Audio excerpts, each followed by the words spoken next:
உலகத் தமிழர்களின் உயிர் நாதம் உண்மை தமிழ் தொலைக்காட்சி.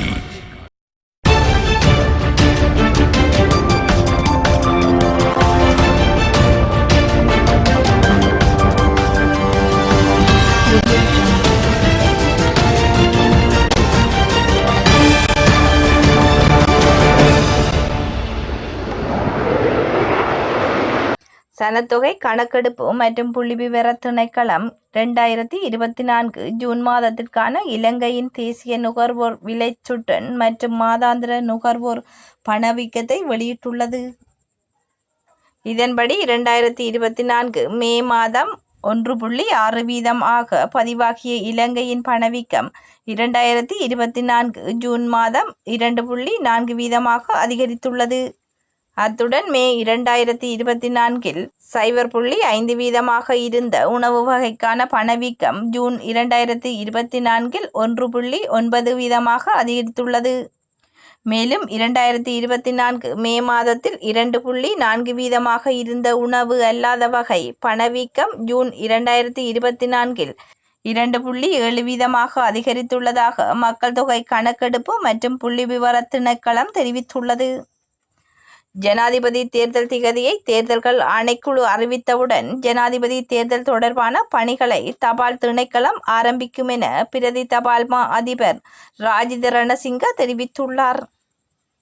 அதற்கான அனைத்து ஏற்பாடுகளும் தற்போது தயார் செய்யப்பட்டுள்ளதாக பிரதி தபால் மா அதிபர் தெரிவித்தார்.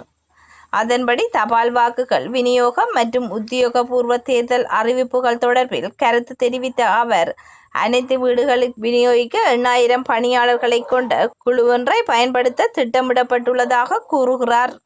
8000 பணியாளர்களை கொண்ட குழு ஒன்றை பயன்படுத்த திட்டமிடப்பட்டுள்ளதாகவும் கூறியுள்ளார். மேலும் தபால் வாக்குகள் தொடர்பான அனைத்து ஆவணங்களையும் பாதுகாப்பான முறையில் மாற்றுவதற்கு தபால் திணைக்களம் கடமைப்பட்டுள்ளது என்றும் குறிப்பிட்டுள்ளார். கொழும்பிலுள்ள பங்களாதேஷ் உயர்ஸ்தானிகளாலயத்துக்கு முன்பாக இன்று முன்னெடுக்கப்பட்ட ஆர்ப்பாட்டத்தின் போது பதட்ட நிலை ஏற்பட்டுள்ளது. உயர்ஸ்தானிகளாலயத்தின் மதில்களில் ஆர்ப்பாட்டக்காரர்கள் கொண்டு வந்த பதாதைகளை ஒட்ட முயன்றதை அடுத்து குறித்த பதட்ட நிலை ஏற்பட்டுள்ளதாக செய்தியாளர்கள் தெரிவித்துள்ளனர். பங்களாதேஷில் உயிர் தியாகம் செய்த இராணுவ வீரர்களின் குடும்பத்தினருக்கு அரசு வேலைகளில் 30% இடஒதுக்கீடு வழங்க அந்த நாட்டு அரசாங்கம் மீண்டும் நடவடிக்கை எடுத்துள்ளதை எதிர்த்து மாணவர்கள் போராட்டம் வெடித்துள்ளது. இந்த போராட்டம் காரணமாக அந்நாட்டில் இதுவரை 151 பேர் உயிரிழந்துள்ளதுடன் 2500க்கும் மேற்பட்டோர் காயமடைந்துள்ளனர். இலங்கை தொழிலாளர் காங்கிரசின் பொதுச் செயலாளரும் தோட்ட உட்கட்டமைப்பு மற்றும் நீர் போக்குவரத்து அமைச்சருமான ஜீவன் தொண்டமான் உட்பட பல சந்தேக நபர்கள் கைது செய்து நீதிமன்றத்தில் ஆஜர்படுத்துமாறு நுவரெலியா பதில் நீதவான் ஜெயமினி அம்பகாவத்த நுவரெலியா போலீசாருக்கு உத்தரவிட்டுள்ளார். கடந்த மே மாதம் 30ஆம் திகதி நுவரெலியா பீட்ரூட் தோட்ட தேயிலை தொழிற்சாலைக்குள் அமைச்சர் ஜீவன் தொண்டமான் பலவந்தமாக நுழைந்த சம்பவம் தொடர்பில் நுவரெலியா போலீசார் இன்று நீதிமன்றத்தில் விளக்கங்களை முன்வைத்தனர். அமைச்சர் ஜீவன் தொண்டமான் உள்ளிட்ட சந்தேக நபர்களை இன்றைய தினம் நீதிமன்றில் முன்னிலைப்படுத்துமாறு நுவரெலியா போலீசார் எழுத்து மூலம் அறிவித்திருந்த போதிலும் சந்தேக நபர்கள் எவரும் நீதிமன்றில் ஆஜராகாததால் தோட்ட நிறுவனம் சார்பில் ஆஜரான சட்டத்தரணிகள் நீதிமன்றில் பல விளக்கங்களை முன்வைத்தனர். அமெரிக்க ஜனாதிபதி ஜோ பைடன் ஜனாதிபதி தேர்தலில் இருந்து விலகுவதாக அறிவித்துள்ளார். அத்துடன் ஜனாதிபதி தேர்தலில் ஜனநாயக கட்சி வேட்பாளராக துணை ஜனாதிபதி கமலா ஹாரிஸுக்கு ஜோ பைடன் ஒப்புதல் அளித்துள்ளார். இந்த முடிவு குறித்து தனது சமூக வலைதள பக்கத்தில் பதிவிட்டுள்ள அவர், ஜனாதிபதியாக இருந்த தனது வாழ்க்கையில் கிடைத்த மிகப்பெரிய கௌரவம் என்று குறிப்பிட்டுள்ளார்.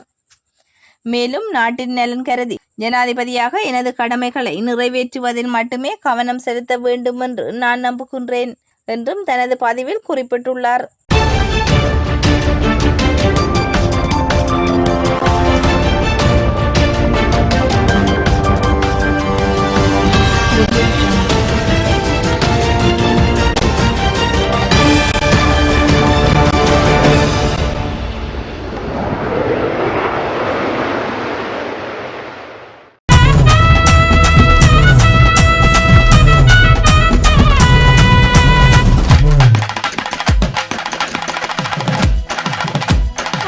உலகத் தமிழர்களின் உயிர்நாதம் உண்மை தமிழ் தொலைக்காட்சி.